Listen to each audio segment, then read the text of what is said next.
Could you please introduce yourself and explain how your career in bioanalysis began? Hello, I'm Neil Spooner, the Senior Editor of Bioanalysis Journal. My career in bioanalysis started about 25 years ago at Huntington Life Sciences, and after 2 years I moved to SmithKline Beecham, who eventually merged with Glaxo Wellcome to form GlaxoSmithKline, and I had various roles in the bioanalytical group in Europe and North America at GlaxoSmithKline. Before 2.5 years ago, leaving to form my own company, Spooner Bioanalytical Solutions. How did your journey with Bioanalysis, the journal, begin? My journey with Bioanalysis Journal began when I was invited at the inception of the journal to join the editorial board. What role has bioanalysis played in the field since its launch in 2009?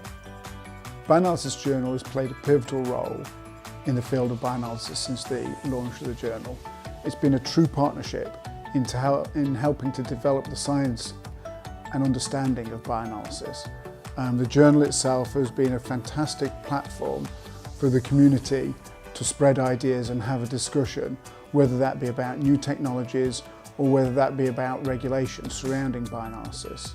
And likewise, the journal has helped publicise those discussions and give opportunity for people to feedback and take part in a broad discussion, leading to things like the Bioanalysis Zone, which has a lot of content which is highly useful to the bioanalytical community, and has just helped bring us together as a community in a way that we weren't able to be before.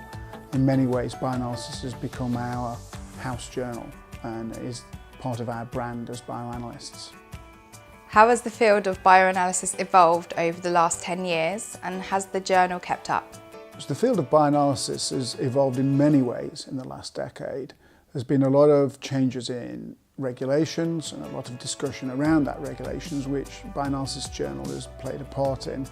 But there's also been a lot of new technologies, whether it be the move from small molecule LCMS to larger molecule analysis by ligand binding and by LCMS, to novel forms of therapeutics and therapeutic deliveries, which has changed the way we do it's fundamentally changed the way we do bioanalysis in the last 10 years.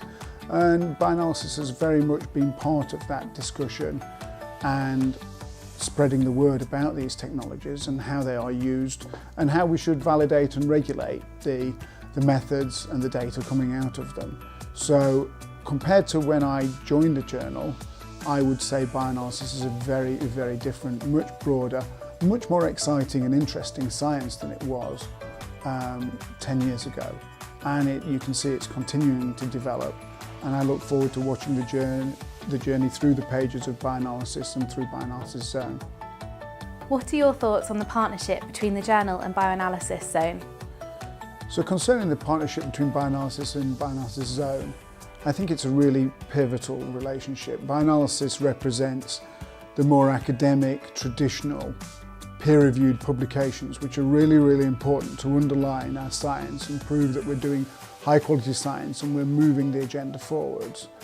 Bioanalysis Zone is an important part of the partnership, though.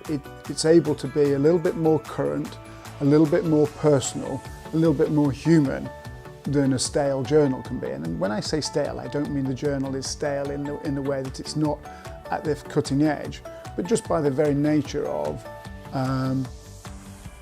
published work in journals. It has to go through that peer review process. It has to be presented in such a precise and regimented way.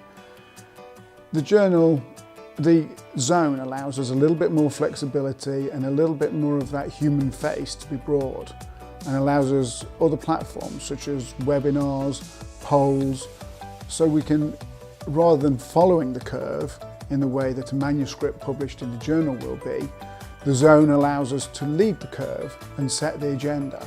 So I think the two are essential and complementary and provide great platforms for moving forward in bioanalytical science. What direction would you like to see the journal take in the next few years?